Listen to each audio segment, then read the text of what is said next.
This is the richest piece of land on Earth, and the poorest people on Earth live on top of it. A single smartphone in your pocket contains more wealth from this soil than most Congolese families will see in a lifetime. Coltan, cobalt, gold, diamonds, copper. Enough mineral wealth to power the entire digital age 100 times over. The Democratic Republic of the Congo holds an estimated $25 trillion in untapped resources, more than the GDP of the United States and China combined. Yet 60% of its people survive on less than $2 a day. This is not an accident of geography.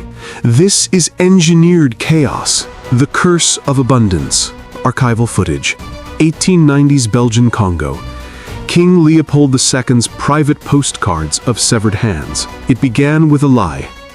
In 1885, one man, King Leopold II of Belgium, convinced the world he was bringing civilization to Central Africa. He called it the Congo Free State. It was his personal slave colony. Over the next 23 years, Belgian officers were given quotas. For every kilogram of rubber not collected, they cut off a human hand. Historians estimate 10 million Congolese died. Half the population. Genocide, disguised as philanthropy. The pattern was set early. Take everything, give nothing back, and blame the victims for their own ruin. When Leopold's crimes finally became impossible to hide, the Belgian state took direct control in 1908. The plunder continued, just with better PR. By independence in 1960, the Congo had exactly 16 university graduates for a population of 20 million. A country the size of Western Europe was deliberately kept illiterate and powerless. Patrice Lumumba, the first democratically elected prime minister, promised something radical. The wealth of the Congo would finally belong to the Congolese. 77 days later, he was kidnapped, tortured, and executed with the direct involvement of Belgium and the CIA. His body was dissolved in acid.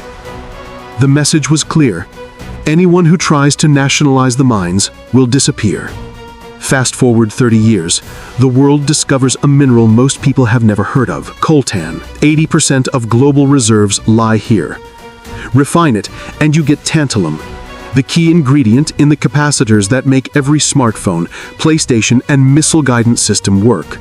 In the year 2000, when the PlayStation 2 launched, the price of coltan skyrocketed from $50 a kilogram to $600 overnight. A gold rush began. Only this time, the gold was gray and powdery. Artisanal miners, hundreds of thousands of them, descend into hand-dug shafts no wider than a coffin. No safety lines, no ventilation.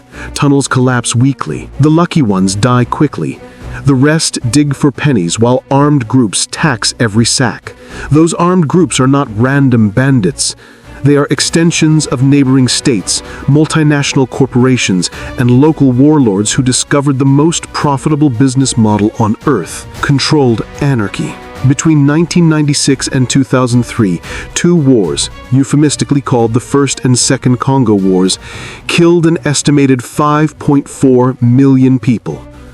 More than World War I, more than Vietnam, more than Iraq and Afghanistan combined, the deadliest conflict since 1945, and almost no one in the West noticed. Because it was never about ideology.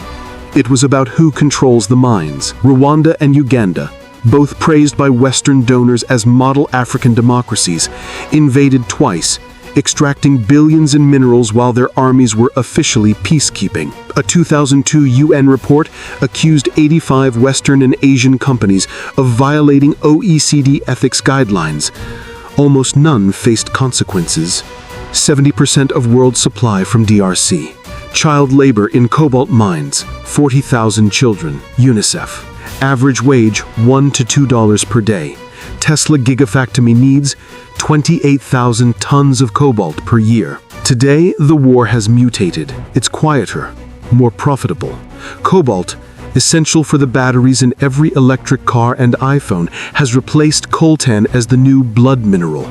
The clean energy revolution runs on child labor in the Congo. Companies announced ethical sourcing programs with glossy PDFs while the same mines remain controlled by militias.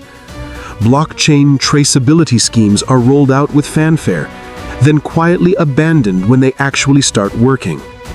The supply chain is designed to be opaque because transparency is bad for quarterly margins. Gold is the perfect conflict mineral. Small volume, high value, impossible to trace. 1 kilogram fits in your pocket and is worth $80,000.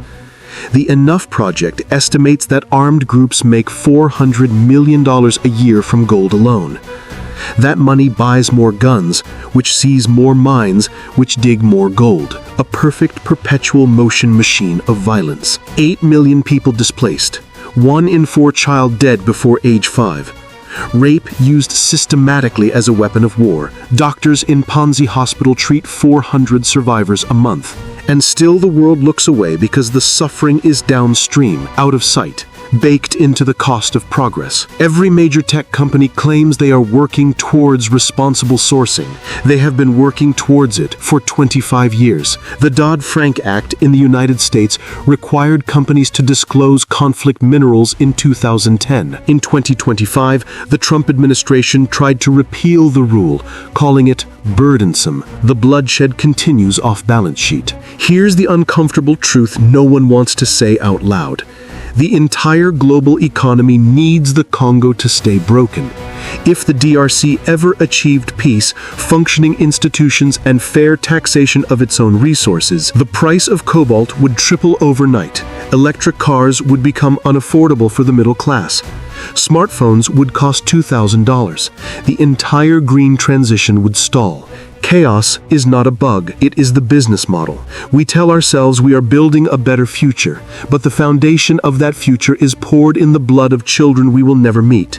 Every time we celebrate falling battery prices, someone in the Congo pays the difference with their life. History did not end with Leopold, it just learned to wear a new mask. The flag changed, the weapons got lighter, the press releases got prettier, but the equation remains the same. The richest land, the poorest graves. The Congo is not cursed by its resources. It is cursed by our indifference to who extracts them and at what human cost. Title card. This is not the end of the story. It is the story we have chosen to ignore. Every revolution has its raw material. Steel built the industrial age. Oil built the American century. Cobalt is building the electrified future, and the Congo is paying the invoice. In 2020, the Democratic Republic of the Congo produced 70% of the world's cobalt. By 2025, that number is closer to 75%. Demand is exploding. Electric vehicle sales doubled in 3 years. The International Energy Agency says we need 19 times more cobalt by 2050 to hit net zero targets. 19 times. There is only one place on Earth that can deliver that volume at the price the market demands. Here. The story they sell you is simple. There are industrial mines, big, mechanized, regulated, and artisanal mines, chaotic, criminal, tragic. Buy from the first, boycott the second, problem solved. The truth is uglier.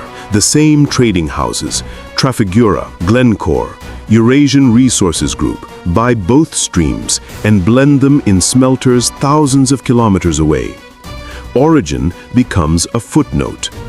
A mine can be 51% industrial and 49% child dug. On paper, it is responsible. That is how the system launders blood. In 2023, the tech giants made a promise. Apple, Tesla, Google, Microsoft, zero cobalt from the DRC by the end of the decade. Battery chemists are racing to replace it with cheaper, safer alternatives. They will probably succeed, but not before another decade of extraction at full throttle. Not before the damage is locked in for a generation. The children digging today will be dead or crippled long before the first cobalt-free iPhone ships. Follow the minerals and you map modern power. Cobalt leaves the Congo in unmarked trucks, crosses porous borders guarded by the same militias that tax it. reaches the Tanzanian port of Dar es Salaam, and sails to China. 90% of refining happens in China. From there, it is sold back to the West as clean cathode material. Gold takes a different route, smuggled by motorcycle to Rwanda or Uganda, flown to Dubai or Kampala, refined in Switzerland or India, and re-enters the legal market with perfect paperwork. The United Arab Emirates became the world's largest gold importer almost overnight. No questions asked. In 2007, a broke Congolese government signed away the future, the deal of the century. $6 billion in Chinese infrastructure, roads, hospitals, stadiums, in exchange for $10 billion worth of copper and cobalt at 2007 prices. By the time the mines were producing, metal prices had tripled. Congo lost tens of billions of dollars. The roads are already crumbling. The debt remains. A new form of colonialism, this time with loans instead of gunboats.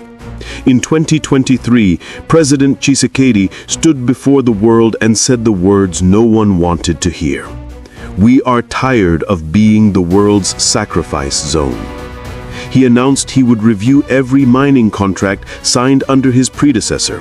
Western editors called it resource nationalism. Chinese state media called it ungrateful. The IMF quietly warned that instability could scare investors. Translation, behave or we will let you starve. The escape routes are already being built.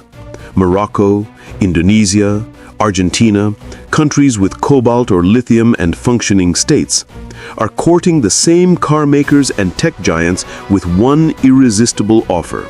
Come mine here and you won't have to pretend to care about human rights. The Congo is being phased out, not because the world suddenly grew a conscience, but because it is running out of political risk tolerance at current profit margins. Emmanuel has never seen a smartphone. He digs the metal that makes them possible for 12 hours a day. When asked what he wants to be when he grows up, he answers without hesitation, alive. There is a moment, right now, before the cobalt runs low, before the children are replaced by machines, before the forest is gone forever. A narrow window where the story could still change. Not because the market will save anyone. Markets optimize for cost, but because people, when they finally see the true price of their convenience, sometimes choose to pay a different one. The curse is not real estate. The curse is the story we keep telling ourselves, that someone else's children are an acceptable cost for our progress. Break that story, and the Congo stops being a sacrifice zone. It starts being a country. The river has seen every empire come and go. It is still here, so are they.